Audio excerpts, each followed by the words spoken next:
TalkNorth.com is powered by Bite Squad. Go to bitesquad.com or download their app. Get food to your door in minutes. Use the promo code TalkNorth to get your first delivery free. Talk North gets you your first delivery free. Attention business owners and managers. Are you overwhelmed by digital marketing? Are you serious about making 2019 different? Glory Ramsey and Successful Marketing Group want you to blow the doors off 2019 and double your business growth this year. Get started now with a free 45-minute audit and action plan. Glory will personally evaluate your business and create an action plan you can start now. Go to successfulmarketinggroup.com/Cheryl Reeve. Don't let 2019 start without you.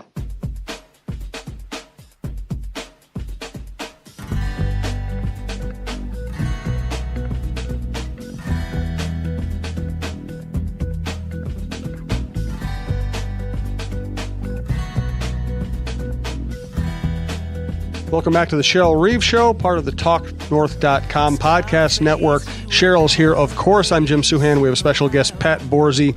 You know him from the New York Times, ESPNW, and MinnPost. Covers the links extensively, as well as women's basketball and women's sports. We're going to talk about his book, Minnesota Made Me, which features Lindsay Whalen, not just Lindsay, but a lot of Minnesota-born athletes. We'll get into that. Talk a little bit of free agency.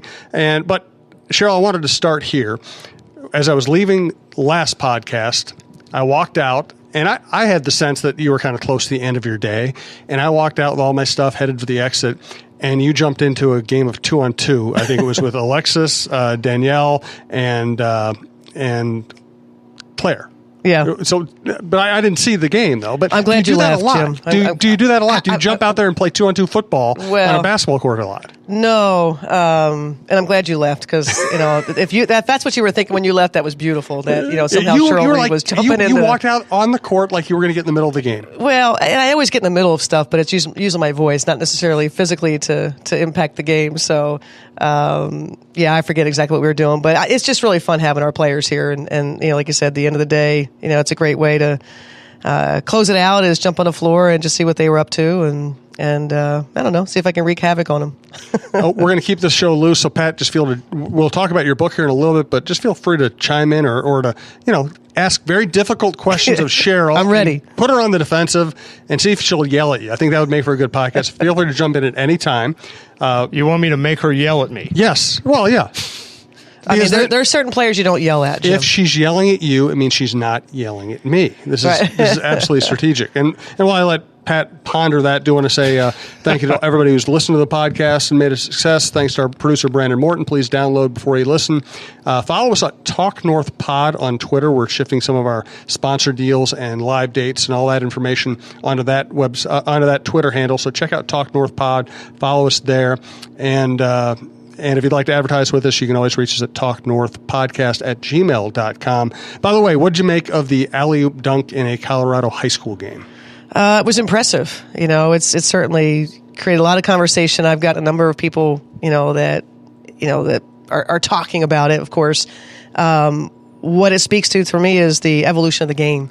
Same thing you saw, probably in the NFL from beginning until now. I certainly have seen it in the NBA. When you think about the NBA in the 50s, the 60s, even in the 80s with Bill Laimbeer, just the evolution of the athlete. And that's what we're seeing. The WNBA's been around now, 22 seasons. And so this is what you're going to get. You're going to get that bigger, faster, stronger, as they always say. And that's a special athlete for sure, who happens to also be really smart, headed to Stanford to play her college basketball career. And it was impressive. What I thought was really cool is that as the players were, they made a steal and the players were coming down court, that the player that made the pass didn't think twice about it. So this is clearly something that happens on a regular basis in their world. It just happened to hit Twitter and be like a surprise to all of us.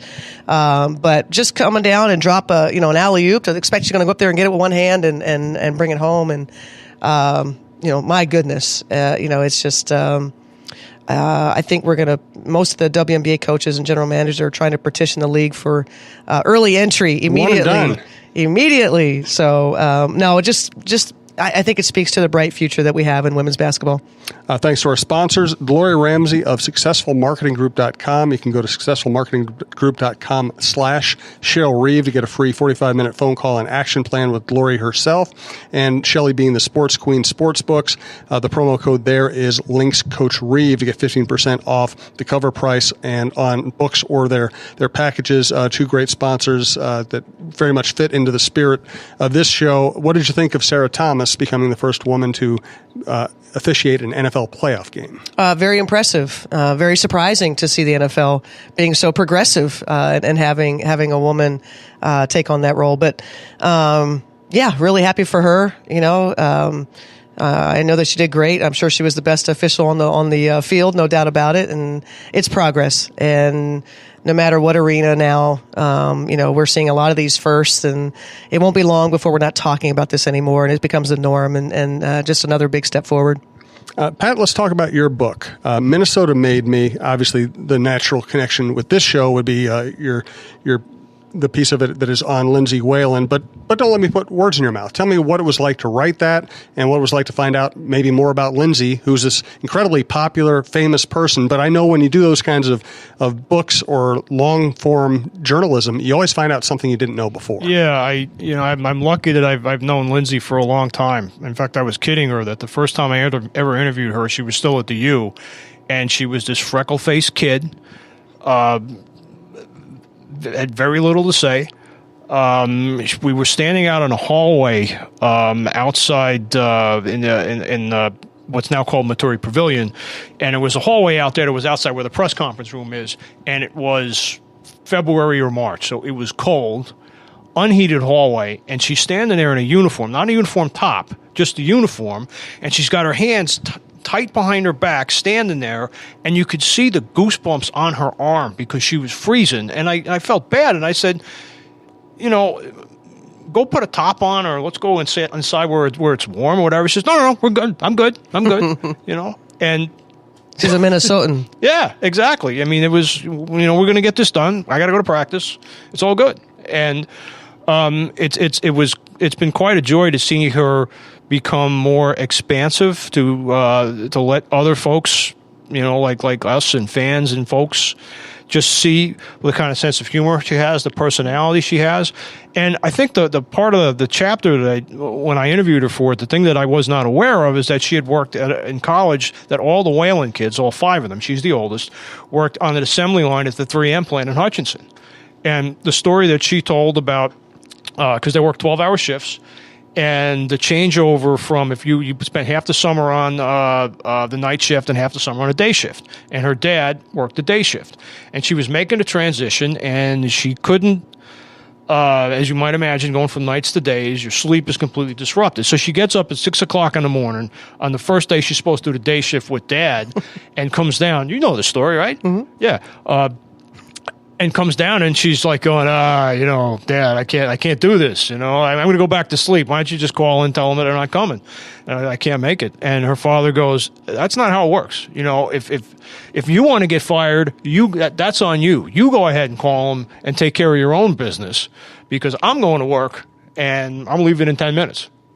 So she gets in the car, loads herself up with Mountain Dew or whatever. I think probably Mountain Dew. And I think she said that was the first time she ever had coffee, was that day. And she got through the shift, and the lesson that it taught her is it taught her something about responsibility, not just to yourself, but responsibility to others. That you have a bunch of other folks in that assembly line that are relying on you, and you got to think of them too. And it's a lesson that she's carried throughout her career. So that was something that I thought really said a lot about her, and a lot about her parents, and a lot about her background. And you can kind of see that in her, the way she played for you, Cheryl, in that she was always responsible for her teammates. She was always accountable. And it's just kind of the way she carried herself. And I think I mentioned this in the chapter too, that there was a practice that you guys had at Williams where Planette got knocked down by one of the male practice players, and hit the ground hard because Planette's a very large person. And place got dead quiet. She'd love to hear you say that. Yeah. She's a very large person. Oh, of course. Well, but I think I can still outrun her.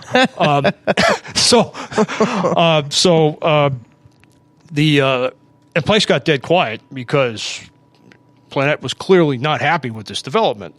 And Lindsay just kind of just weaved through everybody, you know, just kind of just chilling everybody out, calming everybody down, taking the temperature of everybody down, and then just kind of just going over and then just smiling to the folks that were not on the court. She managed to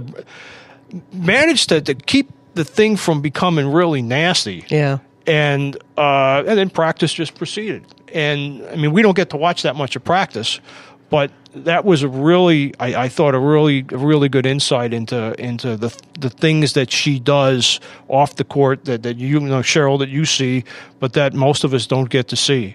I wish you all could have seen Lindsay with the practice guys. That's one of those things that, you know, if we could, you know, write our own books and kind of the, you know, the inside of Lindsay, and she is renowned for her interaction with the practice guys. And matter of fact, we have one that's been away for a while that's now back, Derek Washington, that was a part of a number of championships, rode in the parade with us, and we get chuckles every time. Remember when Way used to give you the business, and you know, and how, you know, they would try to get into her skin a little bit because I'd ask them to, and you know, her response to those moments are legendary. So physical or verbal? In typical Lindsay style, more of the look and a swagger in walking away, and then a few words, and yeah. And then, you know, sometimes maybe physical, where she'd let him know. But yeah, it was, you know, it would be hard not to, you know, you're trying to be serious, you're trying to whatever, but when that would happen, you know, it would just bring levity to it. You know, she was mad, and when she would look in my direction, I was mad with her, and I was, you know, but then when I look away, you know, we'd be laughing, you know, kind of what she just said and did, and she was legendary for that. Let's talk a little bit more about Pat's book. Do want to thank Glory Ramsey. Our friend Glory Ramsey, met with her the other day. He has great ideas about marketing, how to get your business found on Google searches, how to get your business found by the kind of people who will want your services. So highly recommend going to successfulmarketinggroup.com/Cheryl Reeve to get your free 45-minute phone call and action plan. So before I forget, Pat, how do we find your book? How do we get your book? Oh, well, it's available at Barnes & Noble. Pretty much any Barnes & Noble in the Twin Cities. You can also order it through their website. You can get it through the North Star Editions website. That's the book publisher. You can order it on Amazon. I think you can even order it still on the Target website, though. The last I looked, they had run out, so you may not be able to get that. Always a good sign. Yeah. Oh, yeah. The book was out early in November, and by the first week of December, it was on its second printing. Congratulations on that, Pat. We're Thanks. Very excited for you. Yeah. Now, it's not like they printed 150,000 copies. You're not supposed to tell that part, Pat. That's the quiet part. But you know, this is also Minnesota, and the whole. One of the other things that was cool about this book is how is just talking to a whole bunch of people who don't brag on themselves. Yeah.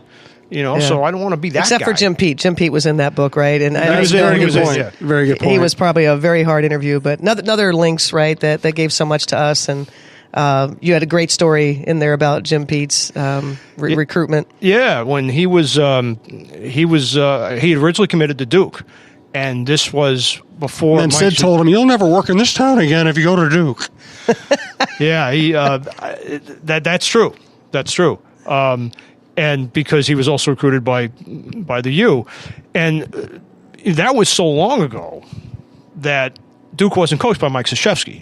He was coached by one of the Bill Fosters, because there were two Bill Fosters. And that Bill Foster went to South Carolina and wanted Jim to go to South Carolina with him. Jim didn't want to go to South Carolina because that's the farthest south he'd ever been. He'd actually fallen in love with the Duke campus, really liked everybody there, but didn't want to play for Krzyzewski because he didn't know who he was. All he knew about him was that he had been an assistant to Bobby Knight at Army and at Indiana, and he knew that Bobby Knight screamed at his players, and he didn't want to be screamed at. So Krzyzewski flew up here. This is Jim Pete telling the story, and I'd never heard this story, so I'm sitting there just dumbfounded by all this. And Krzyzewski flew up here, met him at the Thunderbird Hotel, which no longer exists, but was an Indian-themed hotel that probably would violate a whole bunch of things if it was still in existence. And basically, Peterson had to tell him, "Hey, thanks for coming, but I'm going to Minnesota."